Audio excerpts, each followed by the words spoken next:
ओम नमो भगवते वासुदेवाय। राधे राधे, हरे कृष्णा। श्री पुरुषोत्तम भगवान की जय। प्रिय श्रोताओं, आज अधिक मास यानी पुरुषोत्तम मास का 22वां दिन है और आज आप सुनेंगे पुरुषोत्तम मास महात्म्य का 22वां अध्याय। उससे पहले जानिए आज के शुभ मुहूर्त और पंचांग के बारे में। आज दिनांक है 7 जून 2026 और दिन है रविवार। आज ज्येष्ठ अधिक मास के शुक्ल पक्ष की अष्टमी तिथि रात्रि लगभग 1:50 तक रहेगी।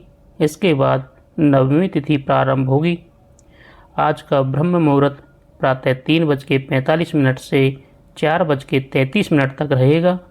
इस समय भगवान का नाम जप, ध्यान, पूजा पाठ और कथा श्रवण करना अत्यंत शुभ माना गया है। सूर्योदय होगा सुबह लगभग 5:23 पर। सूर्यास्त होगा शाम लगभग 7:16 पर। आज शतभिषा नक्षत्र का शुभ प्रभाव रहेगा।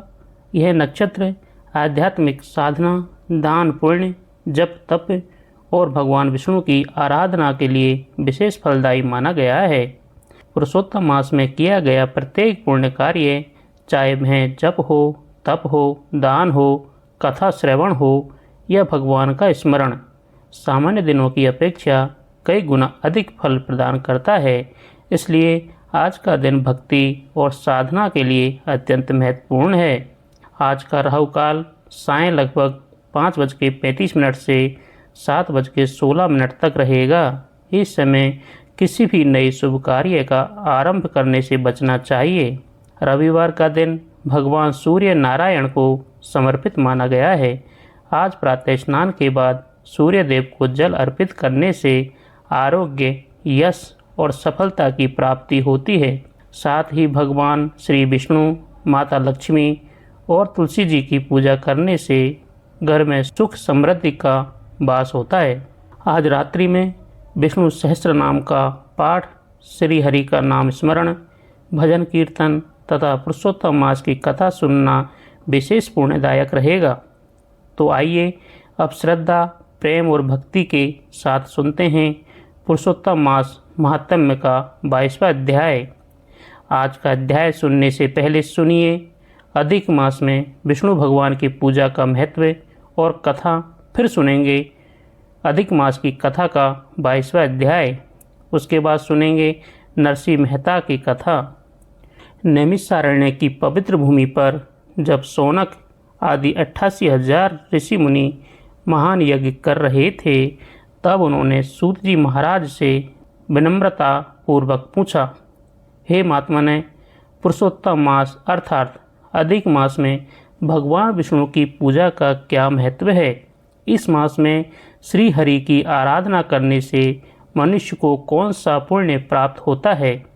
तब सूत जी महाराज बोले, हे ऋषियों, यह अधिक मास भगवान श्री विष्णु को अत्यंत प्रिय है।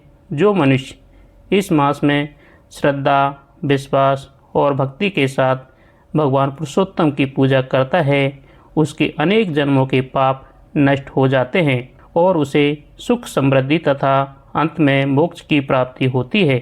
इसके बाद सूत जी महाराज ने एक प्राचीन कथा सुनाई। बहुत समय पहले एक नगर में एक गरीब ब्राह्मण अपनी पत्नी के साथ रहता था। वह दोनों भगवान विष्णु के परम भक्त थे, परंतु गरीबी के कारण उनका जीवन अत्यंत कष्ट में बीत रहा था। कई बार तो उनके घर में भोजन तक की व्यवस्था नहीं हो पाती थी। फिर भी वे कभी भगवान का स्मरण करना नहीं छोड़ते थे। एक बार अधिक मास का आगमन हुआ।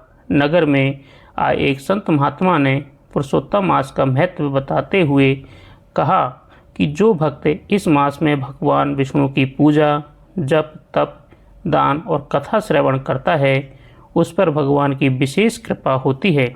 संत के मुख से यह बात सुनकर उस ब्राह्मण ने संकल्प लिया कि वह पूरे अधिक मास में भगवान विष्णु की विशेष पूजा करेगा।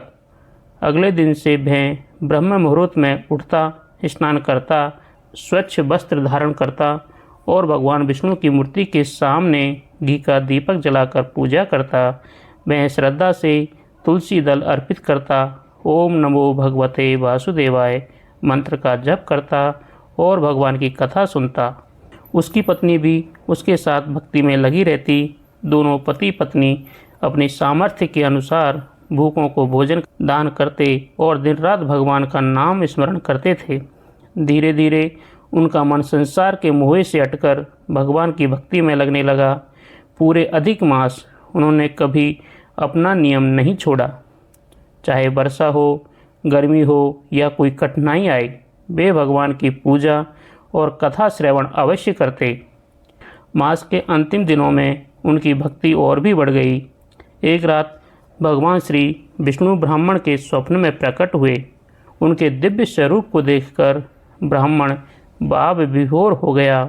भगवान बोले, हे भक्त, मैं तुम्हारी निष्काम भक्ति और श्रद्धा से अत्यंत प्रसन्न हूँ। तुमने अधिक मास में पूरे मन से मेरी आराधना की है, इसलिए अब तुम्हारे जीवन के सभी कष्ट दूर होंगे।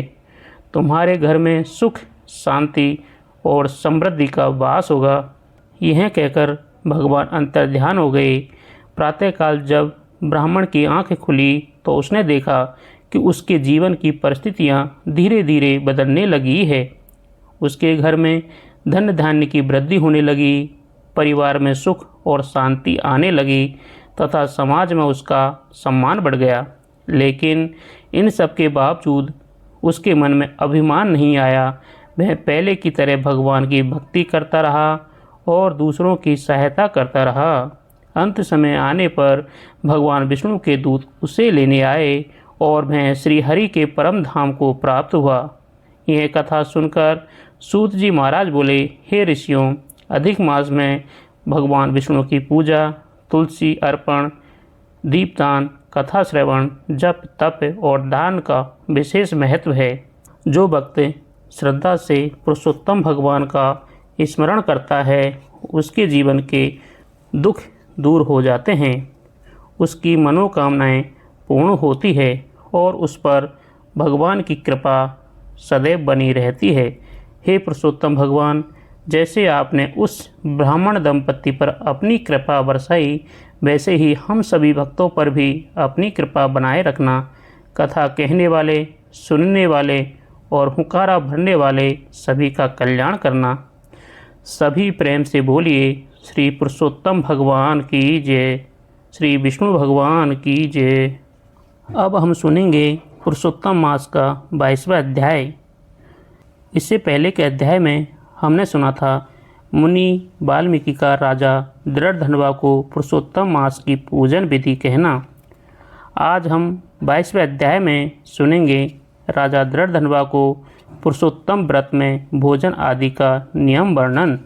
राजा दृढ़धनवा बोले, हे तपोधन, पुरुषोत्तम के व्रत में क्या भोजन करना चाहिए और क्या नहीं करना चाहिए तथा व्रत का नियम क्या है, यह सब विस्तार से कहिए। श्री नारायण बोले, राजा दृढ़धनवा के पूछने पर मुनि वाल्मीकि लोकहित के लिए सत्कार पूर्वक राजा से बोले, हे राजन, पुरुषोत्तम मास में जो नियम कहे हैं उनको संक्षेप में सुनो। पुरुषोत्तम मास में नियम पूर्वक हविष्यान्न भोजन करें, अर्थात गेहूँ, चावल, मिश्री, मूंग, जौ, तिल, मटर, पालक, नींबू, बथुआ, आलू, अरबी, अदरक, ऋतु के साग, मूल, कंद, ककड़ी, केला, सेंधा, नमक, दही, घी, दूध, माखन, कटहल, आम, हरड़, पीपर, जीरा, सौंठ, इमली, सुपारी, लवली, आंवला, गुड़ नहीं ले, गन्ना ले और बिना तेल के पकाए हुए पदार्थ को हविष्यान्न कहते हैं। हविष्यान्न का भोजन मनुष्य को उपवास के समान कहा गया है। सब प्रकार का आमिष, आमलेट, अंडा आदि, मांस, शहद, बेर, राजमा आदि, राई, मादक पदार्थ, दाल, तिलका, तेल, लोहे से दूषित, भाव से दूषित, क्रिया से दूषित और शब्द से दूषित अन्न को त्याग दें। पराया अन्न, द्वेष, पर स्त्री गमन, तीर्थ को छोड़कर परदेश न जाएं। पुरुषोत्तम मास में देव निंदा, वेद, ब्राह्मण, गुरु, गौ, व्रती की निंदा, स्त्रियों, राजपुरुषों और संतों की निंदा न करें।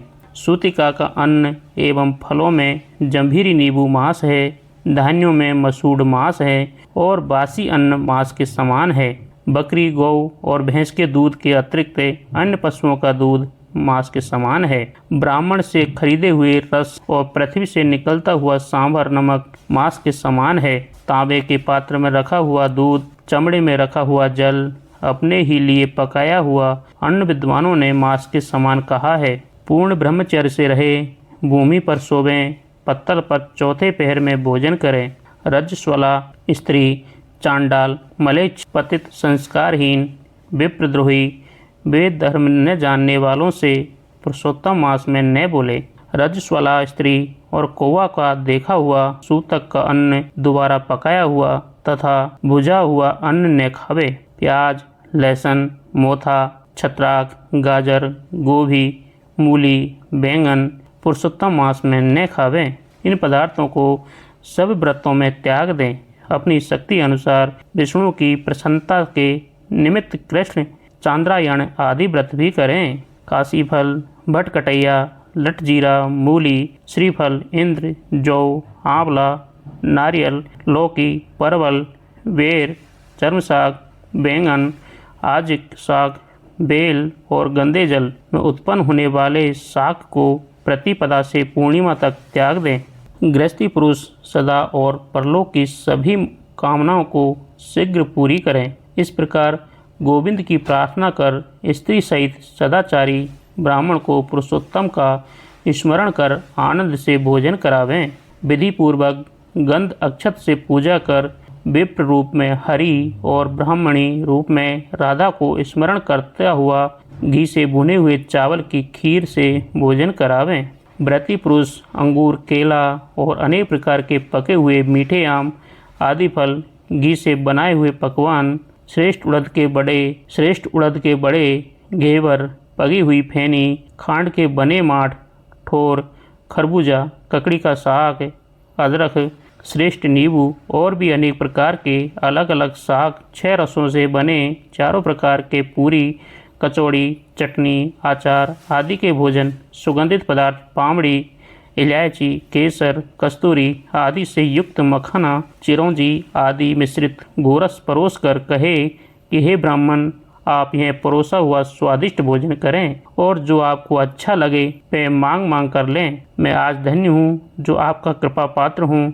आज मेरा जन्म सफल हुआ। इस प्रकार कहकर आनंद से भोजन कराकर ब्राह्मणों को पान और दक्षिणा दें। इलायची, लौंग, कपूर, नागरपान, कस्तूरी, जावित्री, कत्था और चूना संयुक्त पान भगवान को प्रिय है, अतः सब वस्तु सहित आदर से ब्राह्मणों को दें। इस प्रकार जो व्यक्ति ब्राह्मणों को पान देता है वह इस लोक में ऐश्वर्यवान हो, परलोक में देवता होता है। सपत्नी ब्राह्मणों को प्रसन्न करके उनके हाथ में लड्डू दें और ब्राह्मणियों को पीताम्बर से सजी बांसुरी दें। द्वार तक ब्राह्मणों के पीछे जाकर उनका विसर्जन करें और मंत्रहीनम क्रियाहीनम का मंत्र बोलकर पुरुषोत्तम से क्षमा मांगें तथा जनार्दन भगवान को नमस्कार करके यश स्मृत्या का मंत्र बोलकर कहें, यदि मुझसे कोई कार्य में कमी रह गई हो तो वह भगवान की कृपा से पूर्ण फलदायक हो। इस प्रकार प्रार्थना करके सबको समान भाव से प्रसाद बांटें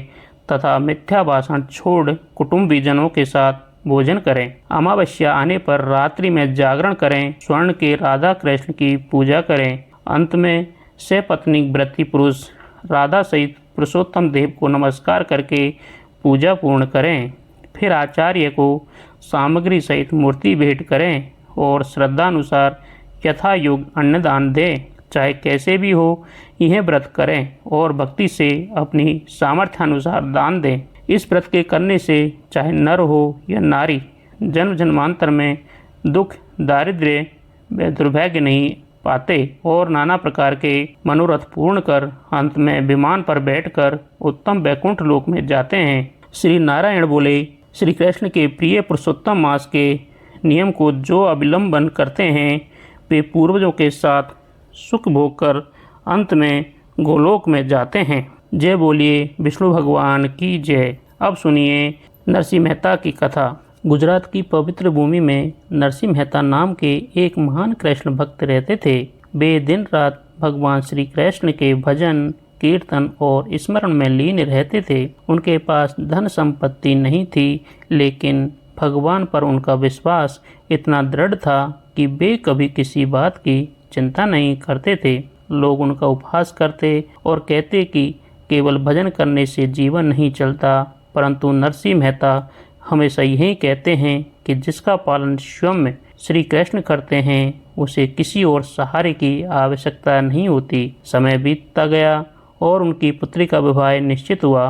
विवाह के लिए धन, वस्त्र, आभूषण और अनेक प्रकार की सामग्री की आवश्यकता थी, परंतु नरसिंह मेहता के पास कुछ भी नहीं था। परिवार के लोग चिंतित थे, रिश्तेदार उनका मजाक उड़ा रहे थे, लेकिन नरसिंह मेहता ने सब कुछ भगवान के ऊपर छोड़ दिया। वे मंदिर में जाकर श्री कृष्ण के चरणों में गिर पड़े और बोले, हे श्याम सुंदर, यह कन्या मेरी नहीं आपकी है। मैं तो आपका सेवक हूँ, इसकी लाज अब आपको ही रखनी होगी। भक्ति करुण पुकार सुनकर भगवान का हृदय द्रवित हो गया। विवाह के दिन एक धनी व्यापारी के रूप में स्वयं श्री कृष्ण भगवान अनेक सेवकों और बैलगाड़ियों के साथ वहां पहुंचे।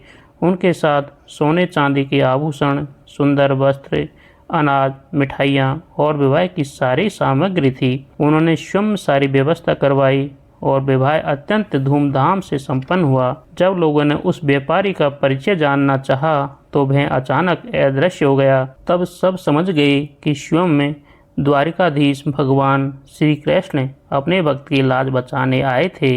इसके कुछ वर्षों बाद नरसिंह मेहता की पुत्री के यहाँ उसकी पुत्री का विवाह निश्चित हुआ। उस समय की परंपरा के अनुसार लड़की के मायके से भात भरना आवश्यक था। ससुराल वालों को पता था कि नरसिंह मेहता निर्धन है, इसलिए उन्होंने उनका अपमान करने के लिए भात की एक बहुत बड़ी सूची भेज दी, जिसमें सोने चांदी के आभूषण, रेशमी वस्त्र, बहुमूल्य उपहार, अनाज, घी, मिठाइयाँ और अनेक महंगी वस्तुएं लिखी हुई थी। सूची देखकर परिवार के लोग घबरा गए, परंतु नरसिंह मेहता ने उसे भगवान के चरणों में रख दिया और बोले, हे नाथ, यह बात भी आपका ही है। मैं तो केवल आपका नाम लेने वाला दास हूँ। भात भरने का दिन आया तो स्वयं भगवान श्री कृष्ण ने फिर एक धनवान सेठ का रूप धारण करके असंख्य गाड़ियों और सेवकों के साथ उनकी पुत्री के गांव पहुंचे। उन्होंने सूची में लिखी प्रत्येक वस्तु एक एक करके सबके सामने प्रस्तुत कर दी। जो लोग नरसिंह मेहता का उपहास कर रहे थे वे आश्चर्य से देखते रह गए। कहते हैं कि किसी ने मजाक में सूची में सोने की शिला तक लिखवा दी थी, लेकिन भगवान ने वह भी प्रस्तुत कर दी। जब सारी रस्में पूर्ण हो गई तो वह सेठ और उसके सेवक अदृश्य हो गए। तब सभी को ज्ञात हुआ कि यह कोई साधारण मनुष्य नहीं बल्कि स्वयं भगवान श्री कृष्ण थे, जो अपने भक्त की लाज रखने आए थे। यह समाचार दूर दूर तक फैल गया और जो लोग पहले नरसिंह मेहता का उपहास करते थे वे अब उनकी भक्ति के सामने नतमस्तक हो गए। नरसिंह मेहता ने कभी अपनी महिमा नहीं मानी और हमेशा कहते रहे कि यह सब मेरे प्रभु की कृपा है। वे जीवन भर श्री कृष्ण के प्रेम में डूबे रहे, भजन कीर्तन करते रहे और अंत में भगवान के दिव्य धाम को प्राप्त हुए। सूत जी बोले, हे मुनियों, भगवान अपने सच्चे भक्त को कभी अपमानित नहीं होने देते हैं। जो नरसिंह मेहता की तरह हर परिस्थिति में भगवान पर विश्वास रखता है, उसकी रक्षा स्वयं भगवान करते हैं, उसकी लाज स्वयं भगवान रखते हैं और अंत में उसे अपने चरणों में स्थान देते हैं। श्री कृष्ण गोविंद हरे मुरारी, हे नाथ नारायण वासुदेवा, राधे राधे हरे कृष्णा। श्री पुरुषोत्तम भगवान की जय। आरती श्री पुरुषोत्तम जी की जय। आरती श्री पुरुषोत्तम की जय। तन मन धन न्योछावर की जय। राधा नागर मुख की शोभा, जाहे देखी मेरो मन लोभा। गौर श्याम तन निरकत रीजे, प्रभु को रूप नयन भर लीजे। आरती श्री पुरुषोत्तम की कीजे। फूलन हार रतन गल माला, गोपिन बिच सोहे नंद लाला। आरती श्री पुरुषोत्तम की कीजे। शीश मुकुट पिया पिय के राजे, कर मुरली हरि अधर विराजे। आरती श्री पुरुषोत्तम की कीजे। नील साड़ी पीताम्बर धारी, राधा कृष्ण नाम गिरिधारी।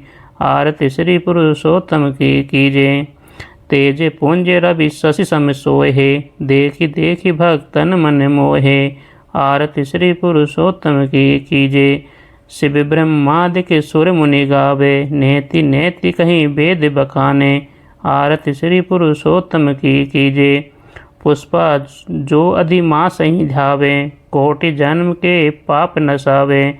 आरति श्री पुरुषोत्तम की कीजे, प्रेम सहित जो आरती गावे। बस वैकुंठ अमर पद पावे, आरति श्री पुरुषोत्तम की कीजे। तन मन धन नो छावर कीजे। जय बोलो पुरुषोत्तम भगवान की जय।